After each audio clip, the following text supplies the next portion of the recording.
I raised my son alone for 32 years, and at his wedding, his new mother-in-law spat in my face in front of 600 guests.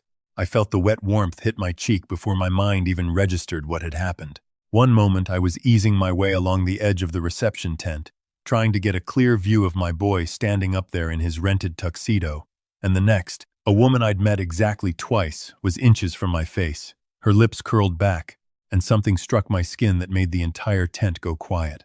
The string trio that had been playing a soft cover of some love song let the last note die in the air and never picked the next one up. 600 guests from Charleston's oldest families turned to look. You could hear the ice settling in the drink glasses. Standing less than 3 feet from me was Diane Whitfield, mother of the bride, wife of a man who owned half the waterfront property in that town.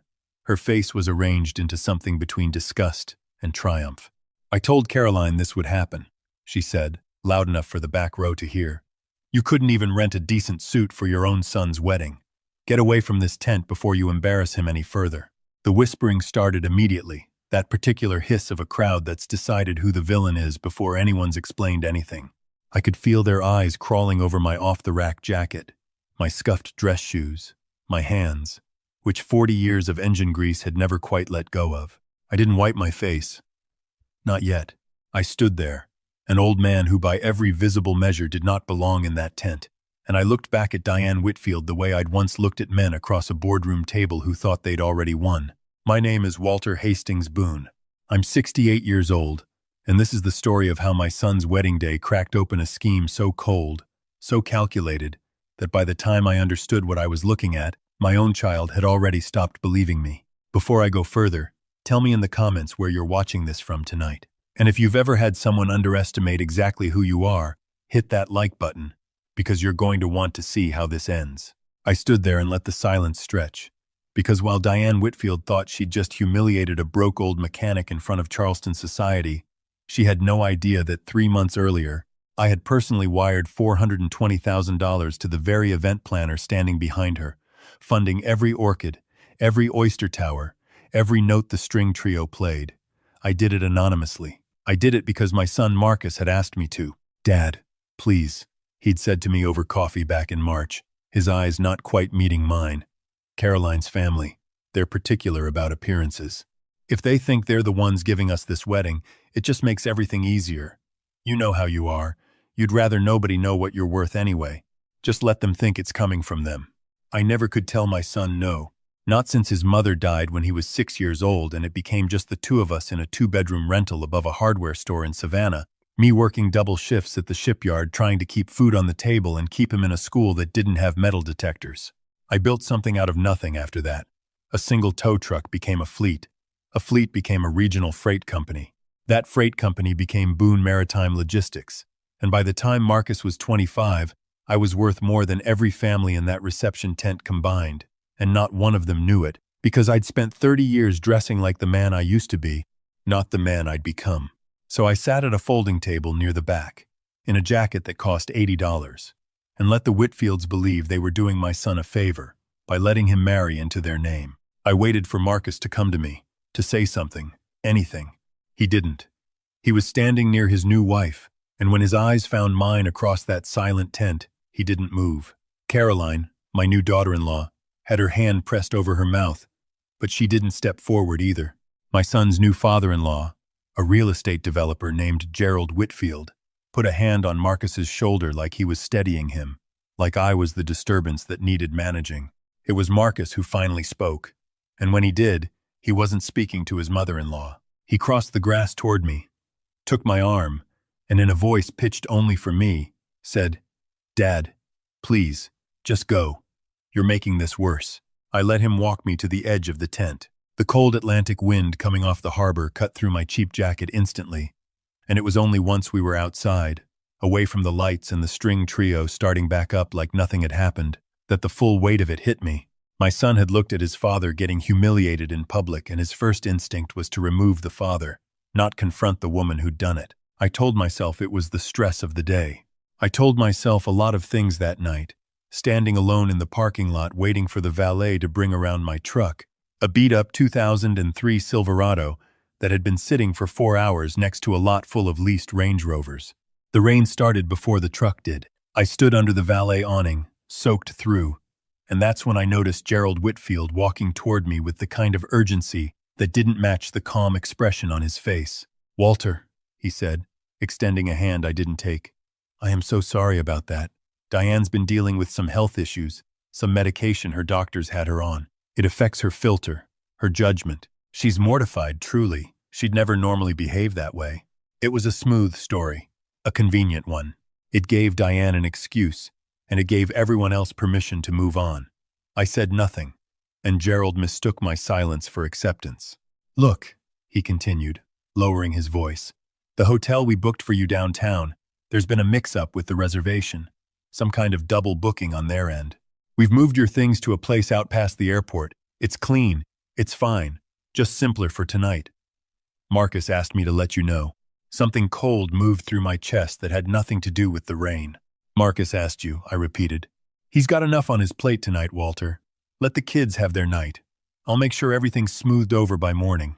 I drove to the downtown hotel anyway, because 30 years of running a company taught me that when someone hands you a story that's just a little too convenient, you check it yourself. The clerk at the front desk, a young woman with an apologetic face, confirmed what I already suspected. My reservation had been canceled 2 hours earlier. The request had come directly from Gerald Whitfield's office, listed as the event's designated coordinator, citing a family emergency on my end that required relocation. My bags, which I'd checked in the day before, had already been couriered to a motel 18 miles outside the city. Nobody double books a suite at a 5-star hotel by accident. Nobody needs to relocate a father's luggage without asking the father first, unless they need that father somewhere he can't watch too closely. I checked into the motel near the airport around midnight. The room smelled like bleach, fighting a losing battle against cigarette smoke, and the neon sign outside flickered red light across the popcorn ceiling all night. I didn't sleep.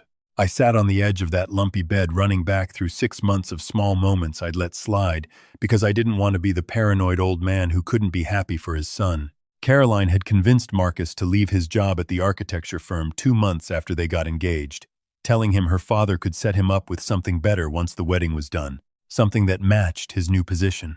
Marcus had moved out of the apartment I'd helped him furnish and into a guest house on the Whitfield property just until they found their own place.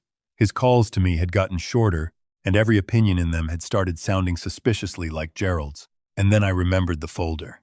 3 weeks before the wedding, I'd been at the guest house having coffee with Marcus on the porch when Caroline came out holding a thick manila envelope, her face arranged into the practiced brightness of someone delivering good news. "Daddy, my dad's lawyer just needs this signed before the wedding. It's just some paperwork updating beneficiary information now that our finances are getting combined. Don't worry about the legal stuff. I already read it." Marcus had signed every page without reading a word, the same trusting way he'd signed everything his whole life, because I'd raised him to believe that family didn't lie to family. I'd glanced at the letterhead as the pages turned. It was from Ashford Private Wealth, an exclusive firm downtown. The exact firm that managed the trust I'd set up for Marcus 15 years earlier. $8 million. Meant to be fully his the day he turned 30, or the day he married, whichever came first. Marcus believed that trust represented the entirety of what I had, some smart early investments from my shipyard days. He had no idea Boone Maritime Logistics now moved freight across 3 continents, and that the $8 million was a rounding error against what I was actually worth. Caroline knew about the trust. Gerald Whitfield, I now understood, knew about it too. At 3 in the morning, I called the one man who never slept when I needed him. "Priya," I said when she picked up on the second ring, sharp and awake immediately. "We have a problem." Priya Chandrasekaran had run my legal and financial operations for 11 years, and she didn't waste time with pleasantries. "Talk to me, Walter." I told her everything, the water thrown in my face, the vanished hotel reservation, the folder Caroline had waved in front of my son without letting him read it. "I want a full financial picture of the Whitfield family," I said. "Every mortgage, every loan, every shell company. Quiet. No letters, no formal inquiries, nothing that tips them off. I want it by sunrise." "You think this is more than a bad in-law," Priya said. It wasn't a question. "I think my son's trust fund just got signed away and nobody bothered to tell him what he signed. When the sun came up over that motel parking lot, I put on the one thing I'd packed almost as a joke. My old canvas coveralls from the shipyard years, stained permanently at the knees, the exact clothes I'd worn welding hulls 16 hours a day to keep Marcus fed. I climbed into my truck and drove straight to Ashford Private Wealth's downtown tower. The lobby had the hushed, expensive quiet of a place built to make ordinary people feel small. A receptionist in a sharp blazer looked at my coveralls and offered a smile that wasn't really a smile. "Sir, maintenance requests go through the building's service entrance around back." "I'm not here about the plumbing," I said. "I need to see whoever's managing the Marcus Boone Trust account, and I need to see them now." She started to explain, gently but firmly, that the senior partners only saw clients by appointment. I reached into the front pocket of my coveralls and set a matte black card on her desk, the kind reserved for clients with assets north of certain thresholds most people never think about. Her whole posture changed the second she read it. Less than 4 minutes later, a man in a gray suit was walking briskly toward me, sweat already beading at his hairline. "Mr. Boone, I had no idea. Please come with me." In his office, I didn't sit. 2 weeks ago, my son signed some paperwork his fiancé's family arranged. I want to see exactly what it authorized. He pulled it up. I watched the color drain from his face as he read it back to me in a voice that kept catching. It wasn't a beneficiary update. It was an irrevocable power of attorney, granting full control of the trust to Marcus's new father-in-law's firm for joint estate planning purposes, a phrase that meant nothing and everything.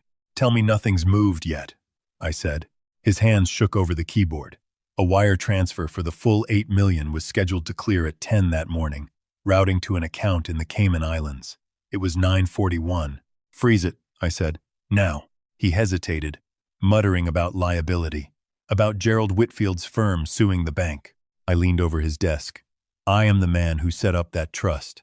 I am telling you there is fraud in progress, and if that money leaves this building, I will make sure every regulator in this state knows your name personally. Freeze the account." He froze it. The transfer collapsed with 4 minutes to spare. My phone rang the second I stepped back out into the harbor wind. "Priya, with the audit results." "It's worse than we thought, Walter," she said. "Whitfield Development has been underwater for 3 years.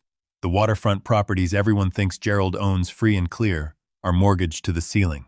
He's been keeping the lights on with loans from a private lending group out of Miami that doesn't exactly file paperwork with the state. He owes them $18 million, and they've started making calls. $18 million in debt to people who didn't send polite reminder letters. And my son had just married into the middle of it." The picture assembled itself with sickening clarity. The wedding, the biggest, most expensive event Charleston high society had seen in years, hadn't been a celebration. It had been theater, a performance of wealth designed to keep creditors calm, while the Whitfields quietly drained my son's trust to cover their debts. Caroline hadn't married Marcus. Gerald had acquired him, the way you'd acquire an asset, an $8 million solution wearing a wedding tuxedo. My phone buzzed again before I'd even processed that thought. It was Marcus.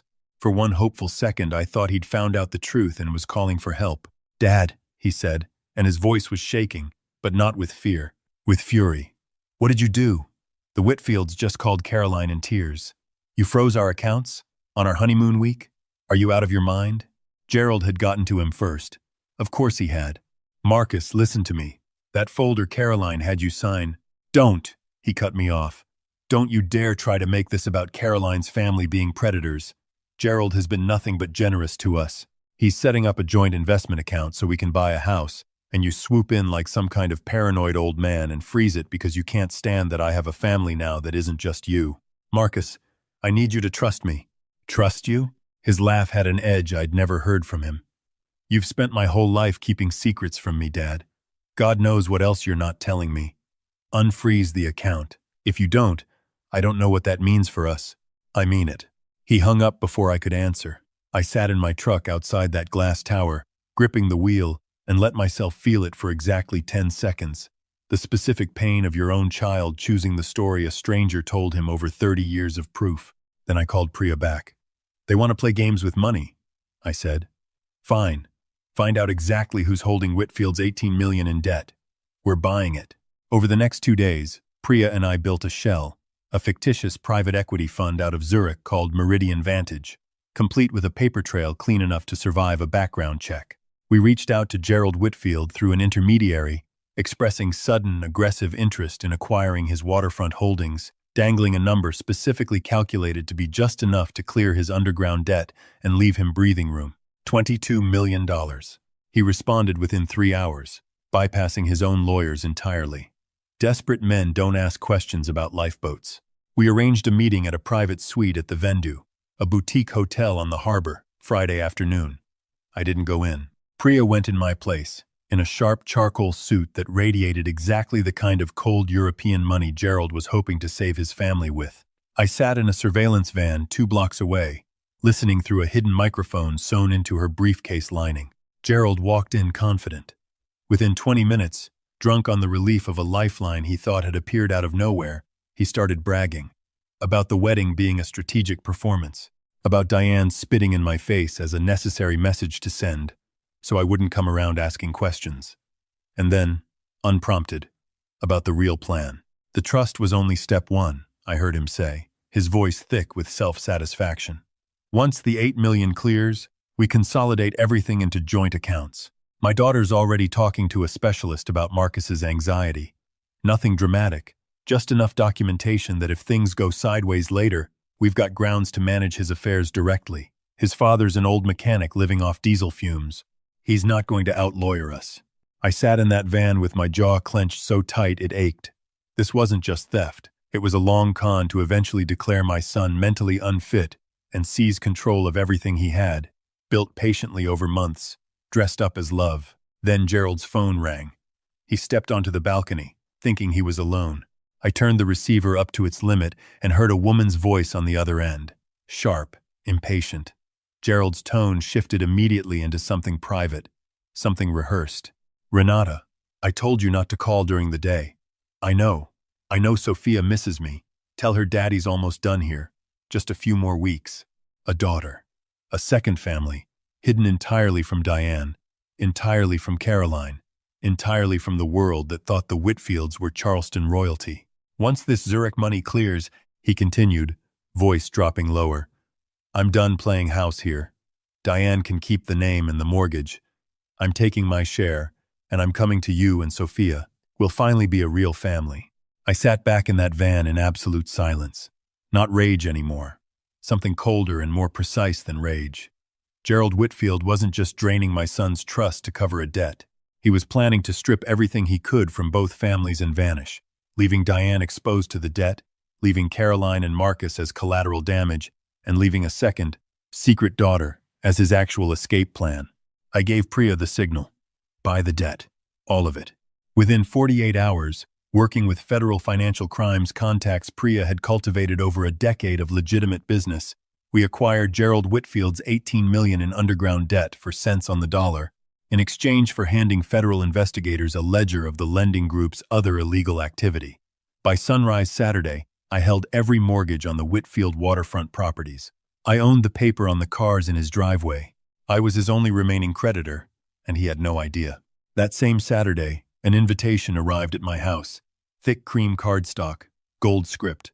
A post-wedding celebration at the Whitfield estate that evening, clearly sent by mistake from a guest list nobody had bothered to update after throwing me out of the ceremony.